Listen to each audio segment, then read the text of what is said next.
Welcome back to Nito's kitchen. So now I'm just gonna make one simple drink, MGM drink.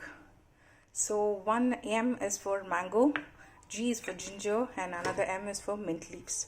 I'm just gonna put all together, blend it with a pinch of salt, gonna filter and drink.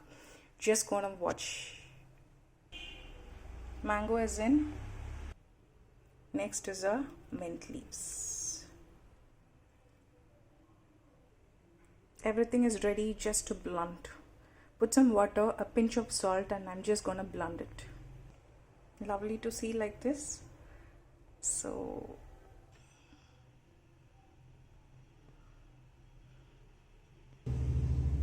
ready now. I'm just gonna filter it. A mango drink is ready to sip during and after the workouts. So as simple as that. So MGM in simple, MGM drink. Please do try at home. Thank you.